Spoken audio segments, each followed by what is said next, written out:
afternoon, I'm Raylene Ramsey. This is your afternoon news fix for Thursday, the 10th of April. The Treaty Principles Bill has its last showing today with all parties except ACT set to vote down David Seymour's legislation. A man's been removed from the public gallery for chanting in protest as Seymour began his speech. Speaker Jerry Brownlee issued a warning. Anyone else in here thinks that that's an acceptable intervention in the activities of this Parliament will be treated harshly by the officers of the law. Seymour believes people should still have a say. Submissions are not a referendum. If MPs believe that the bill should be passed depending on public opinion, they should front up, vote for the bill and send it to an actual referendum, which is what the bill does. Labour leader Chris Hipkins says it's a grubby little bill that should go on the scrap heap of history. It has had a colossal impact on the fabric of our nation, and this bill will forever be a stain on our country. The Foreign Minister is holding firm on criticising the Prime Minister's latest response to Donald Trump's tariffs. Trump has now imposed a blanket 10% tariff on all countries for 90 days, except it stung China with 125%. Chris Luxon speaking with world leaders and announced plans to discuss a free trading bloc of Asia-Pacific and EU countries.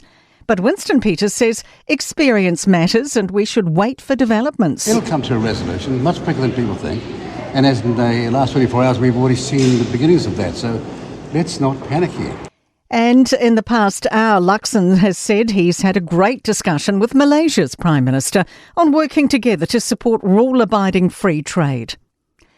A year and a half since Lower Hutt's baby Rue's violent death, there have been no arrests. Ethan Manera reports. Today marks 18 months since Ruthless Empire died, aged nearly 2, after sustaining violent injuries at a house in Taita. It's still being actively investigated, with police saying 3 people of interest, Rue's mother and housemates, know what happened. Police say critical evidence is still being analysed. Young people studying longer is a factor in more hunkering down at home. Census figures show the number of children living at home after leaving school has risen more than a quarter in the past decade. It applies for a third of families with children, with higher rates for Pacifica.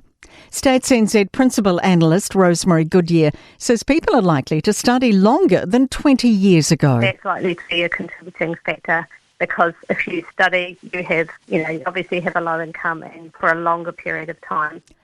The death toll from a collapsed roof at a nightclub in the Dominican Republic, Santo Domingo, has risen to at least 184.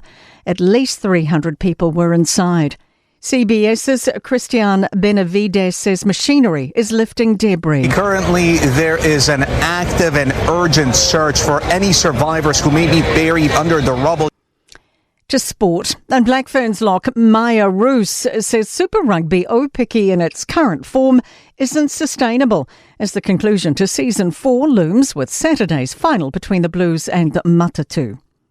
Joey Manu is contemplating asking for a release from his contract with French rugby club Racing 92, a move that could reverberate around the union and league landscape. The tears have flowed for NBA star Luka Doncic as a tribute video played ahead of his first game back on the Mavericks' home court. He scored a game-high 45 points in a Lakers win. That is your latest news fix. We'll be back with the next update tomorrow morning from the Newstalk ZB newsroom.